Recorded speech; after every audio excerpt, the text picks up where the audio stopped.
Kesuksesan Indonesia mendaftarkan Marten Pass pada bulan September untuk round 3 kualifikasi Piala Dunia jelas mendapatkan banyak sorotan dari calon lawan mereka di grup C, termasuk timnas Jepang.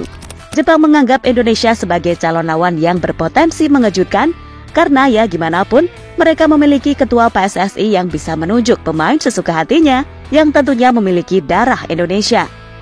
Bahkan kini, PSSI masih mengupayakan untuk menambah 2 pemain lagi yang berposisi sebagai striker dan back.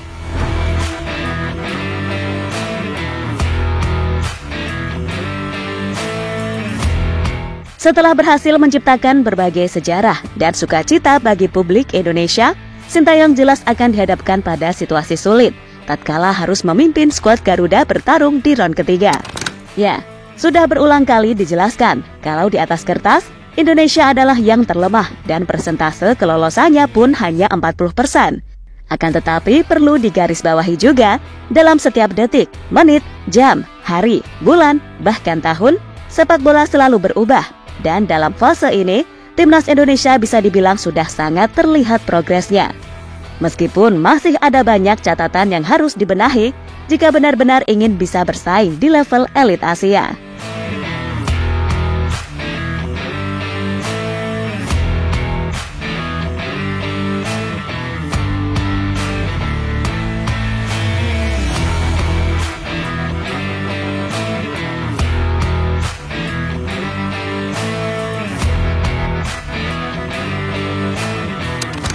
Dan semua juga tahu kalau di round ketiga khususnya grup C, Jepang adalah tim yang paling diunggulkan. Hal yang wajar, karena dari segala sisi, Jepang emang punya segalanya untuk itu. Dan sebaliknya, Indonesia yang dianggap bau kencur ini tak lebih dianggap sebagai tim hore. Akan tetapi, pelatih Jepang Hajime Moriyasu secara tegas mengatakan kalau ia justru lebih tertarik dengan Indonesia dibanding tim lainnya. Baginya, progres timnas Indonesia di bawah Sintayong dengan metode potong generasi serta menggabungkan para pemain keturunan dianggap adalah cara yang terbilang bagus untuk mengangkat level permainan timnas Indonesia. Sehingga ia pun juga tak ragu menyebut Indonesia ini beruntung punya pelatih sekaliber Sintayong yang bagaimanapun punya pengalaman bertarung di Piala Dunia. Akan tetapi, Moriyasu juga memberi pesan kalau Indonesia ingin bisa tampil maksimal, maka ada beberapa aspek yang harus mereka benahi. Indonesia berkembang pesat di bawah kepemimpinan pelatih Sintayong. Tentu saja kami perlu menunjukkan performa yang lebih baik dari sebelumnya untuk menghadapi mereka.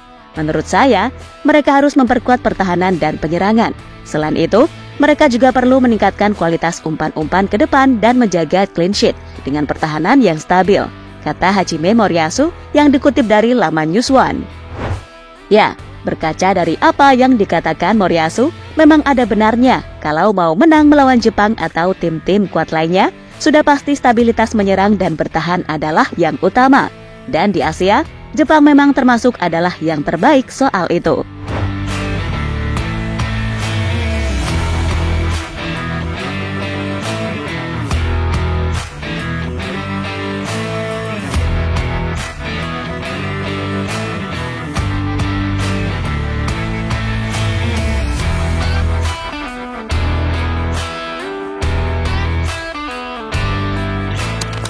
Dan Jepang juga kagum dengan kepemimpinan Pak Erick Thohir sebagai Ketua Umum PSSI. Dia selalu memiliki kejutan-kejutan yang tak terduga, seperti yang terbaru saat mereka berhasil mendapatkan Marten Pass lebih cepat dari jadwal awal yang ditentukan. Bahkan tak sampai di situ saja, timnas Indonesia bakal menambah kekuatan mereka jelang round ketiga kualifikasi Piala Dunia. Ole Roumanie dan Kevin Dix adalah sosok yang makin kencang dikaitkan dengan skuad Garuda Merah Putih. Lebih lanjut, soal melawan Indonesia. Mungkin yang jadi penasaran bagi mereka adalah soal bagaimana kekuatan Indonesia setelah banyak pemain baru bergabung. Ya, di sektor belakang, tentu ini akan menjadi lebih menarik setelah resminya Marten Pass bisa main untuk tim Garuda. Begitu pula Kevin Dix, yang semisal ini pemain fix gabung, jelas secara level pasti ada peningkatan. Dan baik Ueda maupun Minamino merasa melawan Indonesia tak ubahnya seperti melawan pemain Eropa yang biasanya mereka hadapi. Bayangin aja, selain Asnawi, Arhan, dan Rizky Ridho, barisan back-back timnas emang Eropa semua. Ditambah Marten Pass yang secara postur tinggi menjulang sampai 191 cm. Udah pasti, harusnya lini belakang timnas jadi lebih kokoh. Belum nanti gelandang dan penyerang. Kalau dapat yang baru, ya udah boleh jadi secara taktik tetap khas Eropa. Tapi masalah fighting spirit, ya udah ala-ala Korea. Yang ibarat kalau peluit panjang belum berhenti, ya bakal lari terus.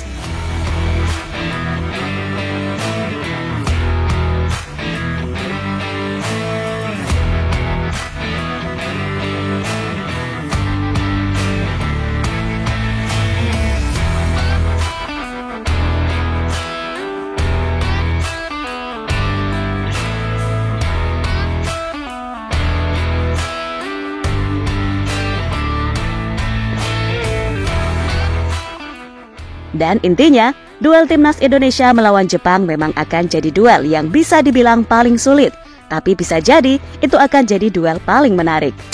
Yang mana secara materi pemain, kedua tim sama-sama banyak diisi pemain yang main di Eropa.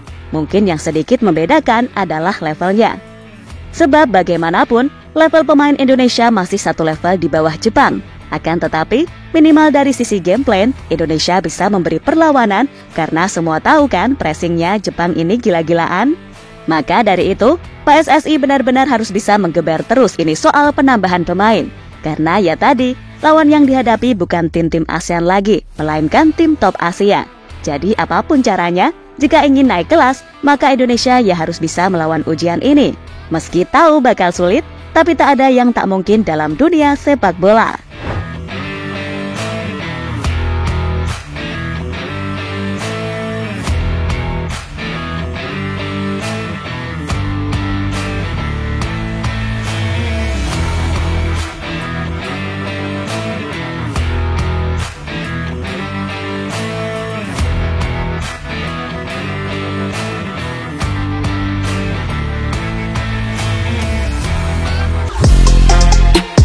Halo, izin iklan sebentar ya guys. Jadikan ruangmu bernuansa timnas. Temukan beragam poster dinding, sepak bola dan timnas dengan desain menawan, kualitas premium dan harga yang tidak akan menguras kantong. Segera klik link Shopee di deskripsi video ini dan dukung timnas dengan sepenuh hati.